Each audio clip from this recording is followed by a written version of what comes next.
Hey guys, welcome to my channel! Now that we've covered Thanksgiving with many of its recipes and their nutritional analysis, we can fully plunge into the preparations for Christmas. If you haven't seen the Thanksgiving series, check it out here.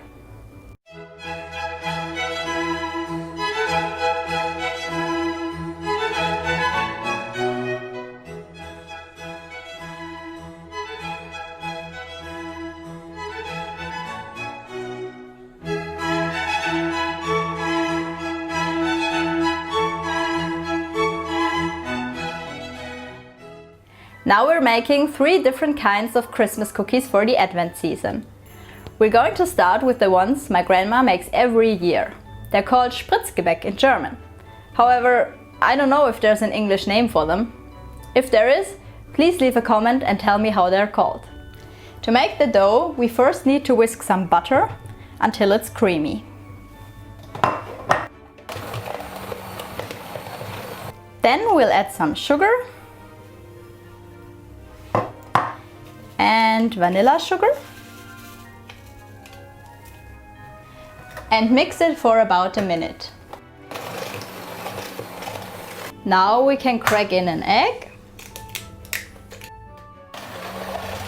and after stirring for a while, it's time to add the rest of the dry ingredients. Some flour, of course, and ground hazelnuts.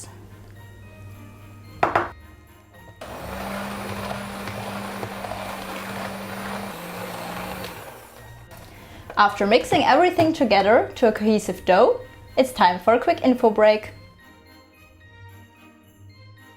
Hazelnuts have been an important component of the human diet since the middle of the Stone Ages. Hazelnut plants are common all over Europe, Anatolia and the Caucasus. The greatest cultivator of hazelnuts by far is Turkey, with over 500,000 tons per year. Italy holds the second place with over 130,000 tons per year. Hazelnuts mainly grow in bushes and seldom as trees. What's special about these plants is that they blossom in winter, around February and March. In the past, hazel twigs were a symbol of immortality and were therefore found as grave goods in heathen and Christian graves. Also, they were a symbol of peace in ancient Rome, and negotiators brought hazel twigs with them to show their good intentions. Hazelnuts were also said to bring fertility, and therefore they were gifted to newlywed couples. Many people who have an allergy to birch pollen also react allergic to hazelnuts, because they too belong to the birch family. Symptoms are similar in both allergies. They include itching and swelling, as well as gastrointestinal complaints. 100 grams of hazelnuts contain about a third of the daily recommended energy intake.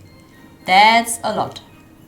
Responsible is the high amount of fat, but at least it consists of many mono and polyunsaturated fatty acids, which are regarded as healthy fats. As you can see, hazelnuts don't have any cholesterol, and the polyunsaturated fatty acids can even reduce the cholesterol levels in your blood.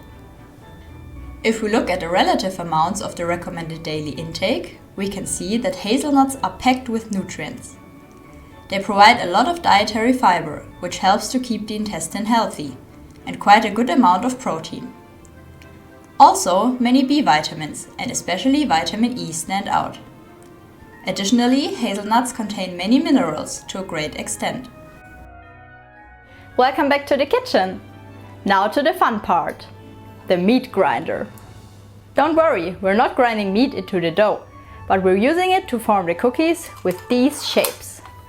If you don't have a meat grinder with these shapes, you can also use a piping bag. But I'm going to do it like Grandma does. Fill in some dough.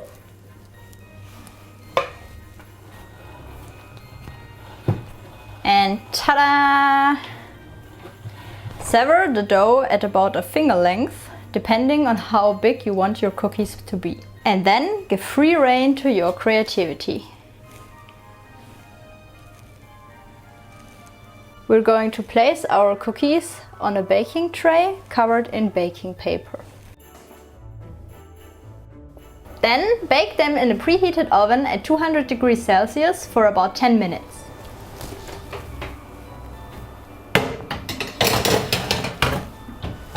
After all our cookies have cooled down, it's time to add the finishing touches with some melted chocolate. You can drizzle it over them, submerge half the cookie, or create your own decoration technique. And after a few hours of drying, our first Christmas cookies are done. Now, let's have a look at the nutritional analysis to find something healthy about them, so we don't have to have a bad conscience when eating them. Although, that's not a problem I have. 100 grams of our cookies have less calories than 100 grams of hazelnuts, but also far less nutrients. Instead, they contain a lot of sugar, almost 60% of the daily recommended limit. Because we added butter, the amount of saturated fatty acids increased, and also cholesterol, for which the egg is responsible as well. The diagram shows us that the vitamins and minerals aren't as abundant as in the hazelnuts by themselves. But still, the cookies contain a good amount of biotin, fat-soluble vitamins, and many minerals. And that's it for today, guys! Many cookie videos will follow, some now before Christmas and others over the course of the year. Because cookie season is all year round for me. I hope you've enjoyed this video. If you want to try this recipe, the exact amounts can be found on my blog. I'll link it down below.